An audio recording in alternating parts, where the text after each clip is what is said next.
Catus, Maximus here. Can't believe I've never made a video about these before, but apparently I haven't.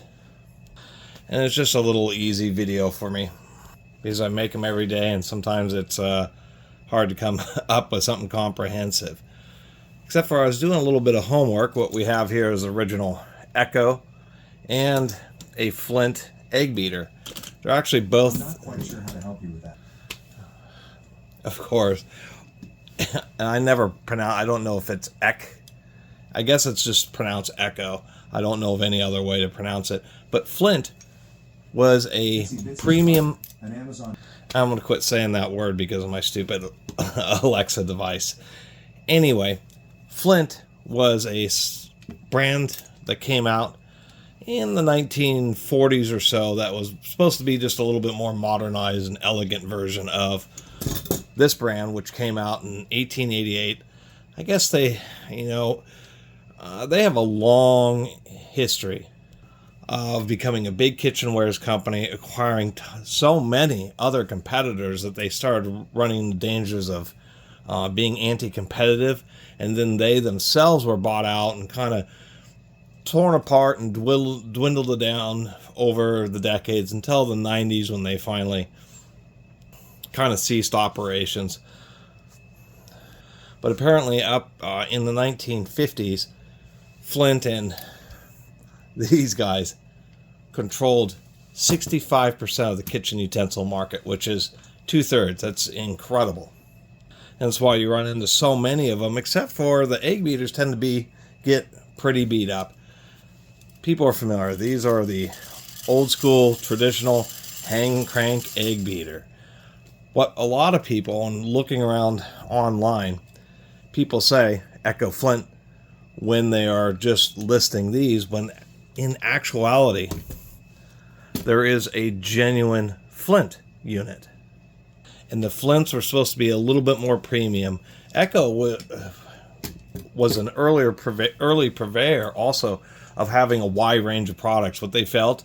And actually in the modern era, their business tactic would have been better than... I'm not quite sure how to help. That being have a whole range of products from yourself, from cheap dollar items to $10 items of, all the different grades of egg beaters. That way somebody can get one right in their price range and you basically control the whole market. And so there was not a lot of difference, but that was the whole purpose of this video, is just to, besides blab a little bit, just to show that the Flint ones, they had different castings, maybe a little bit more elegant in the design. They had this kind of open gear pattern here versus what is a real traditional closed gear. Well, I should say open tooth, but flat face, kind of like those, vintage style wheel covers sometimes are on hot rods where it's just completely flat. That's essentially what this gear is, where this one is a little bit hollower. I can tell you that this Flint one is just a little bit heavier than this. This area here is just a little bit more, I guess you'd call it the waist is a little bit more narrow than it is on the quote-unquote OG one. But these things work great, and really this video is just to document that when you actually find actually I think this original runs a little bit smoother just because the gear diameter's a little bit larger, and that would actually explain the difference in waist. If we really look closely here, we can see that those gears are actually larger than they are in the Flint ones. But the Flint actually is, the way it's engineered, ends up spinning faster for a given amount of effort than the original Flint one, which you really have to flick in order to get a good beating action. But I think that lower gear ratio and the way this is designed just makes it run a little bit better. All the other parts, these things do have stamped stainless steel.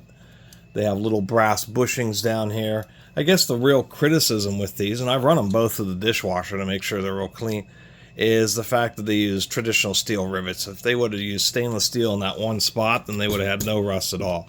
And of course on the Flint we have a little bit nicer of a handle, a little bit more articulated, although we can see that this one's starting to crack and fall apart. Anyway, that's kind of the purpose of this, is a lot of people list these with, I would say, the Mercedes-Benz kind of spoke wheel as a flint when it's not a flint. An actual flint is a flint.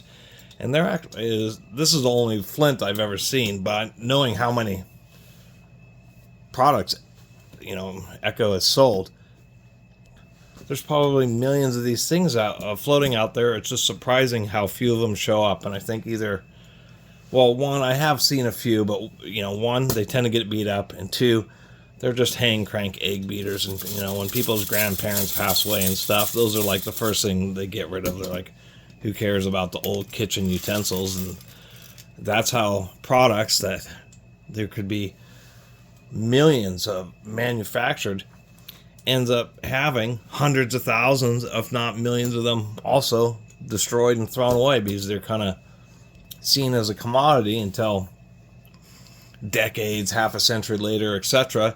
And people realize, holy smokes, we actually managed to get rid of like almost all of those things, and now they're kind of a rare find. Anyway, thanks for watching my babbling video about Flint egg beaters.